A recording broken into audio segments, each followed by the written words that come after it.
back again. I'm Oli. And I'm Charlie. And today we'll be speaking about Bcaa.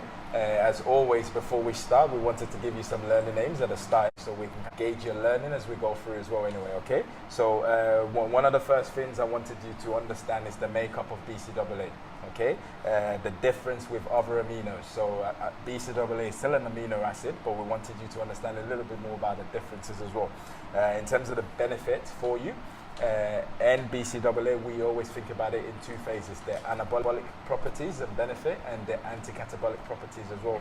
And finally, the usage: when to use, how to use, and anything around that we can help with. We'll kick off by obviously speaking about the makeup of Bcaa. We have leucine, isoleucine, and valine. usually we hear people talk about leucine is greater than all of them. Is there any particular reason why? Mainly it's because leucine seems to be the one that spikes muscle protein synthesis the most out of all three.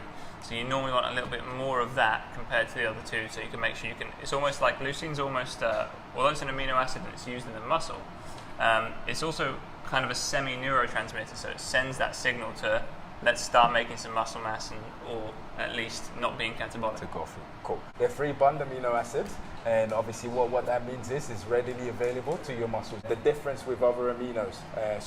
One of the sticking point to me when it comes to comparing it to other amino acid is the way it's been metabolized into your muscle system, right? So yes, it's straight into the muscle, and it can get used in the muscle right away. Whether that's either to build or signal for a new muscle building, or they're more readily used in gluconeogenesis, which is essentially means they can be used for energy. So usually that's why people like to take them intra-workout sometimes, in that they can both prevent you from going catabolic and also be used as energy in the muscle in the workout, either or. When it comes to supplement as well, for me one of the most important things is how fast it gets absorbed into your system as well. So Bcaa seems to do the trick because it doesn't need to be processed in any other form, doesn't need to be broken. Then we're going to speak about the benefits of Bcaa. Some of them sit with amino when we speak about amino as an umbrella. The most interesting thing you said is in terms of fueling your workout. So if it's something which it can easily be absorbed within the muscle, if it fuels your workout, it means you kind of work out for longer. It helps reduce fatigue, you would say as well. Both, for sure. So it'll go straight into the muscle, and particularly if I normally find people might take BCAAs if they're training early in the morning or something like that, and they'll it's just going to go straight to the muscle, and it can fuel your workout a little bit more. So particularly if you've not eaten for a while as well, it'll help you get through those workouts when you might be kind of over the hump a little bit and flagging towards the end of a workout. Instead, you might just power through. Faster recovery is another. It's a massive one to it. It's a massive benefit on its own. Even forget about fueling your workout. If you can recover faster, that means two things. It means I can train again and I can grow bigger. Exactly. I can function more, right? Exactly. So just the recovery on its own is an important part of taking that as a supplement. Obviously, sleep is an important part of recovery, but how many people do actually get enough sleep needed? Exactly. Yeah?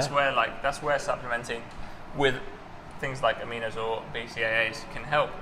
You can fight some of the things that your lifestyle is affecting, but that recovery is really important. When you get finished with your workout, to get that muscle protein synthesis back up and running as soon as possible, and kind of fight that stressor is going to make a big difference. Cool. Yeah. So next time you think about Bcaa, think about it in two ways: the anabolic property and the anti-catabolic property. The anabolic means building muscle, so it helps in the process of building muscle. We spoke about the fueling your workout, obviously less fatigue and recovery as well. So if you recover better, you grow more as well. And anti-catabolic as well aids not to lose too much, not to lose muscle. Exactly. Okay. Yeah. Where does that sit with you? Yeah. So that would be more. It's going to be anti-catabolic kind of between meals, or maybe first thing in the morning if you're like doing any kind of fasting protocol. Taking it then is going to stop you from essentially going out of muscle protein synthesis, so you can spike it back up again, a bit like with aminos, and keep building muscle throughout the day, or at least maintaining your muscle mass, so you can kind of keep everything neutral rather than kind of digging yourself into that hole throughout the day. Yeah, cool. So it is important. It could probably be argued that BCAAs are more anti-catabolic than they are anabolic. Yeah, that's where kind of aminos and protein has a stronger anabolic effect. But BCAAs More catabolic. Definitely good for fighting catabolism, for sure. Interesting. Charlie said it, so if he So it's says true. it must be true. Yeah, exactly. Yeah, cool. The final one obviously is the usage. So for me, maybe I'm a bit guilty of that, maybe because from, well, I don't know where I got it from, so I seem to do it.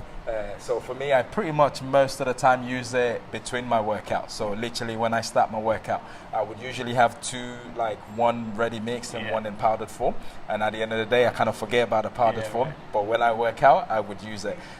In the past, when I used to work out twice a day, I think I used to go through them both because I work out twice a day. That's sound. Yeah, so not just limiting it to your intra workout. You would extend it even beyond that window. Yeah, well, I think it's pretty mixed, and again, it's going to vary on what people's schedules are like.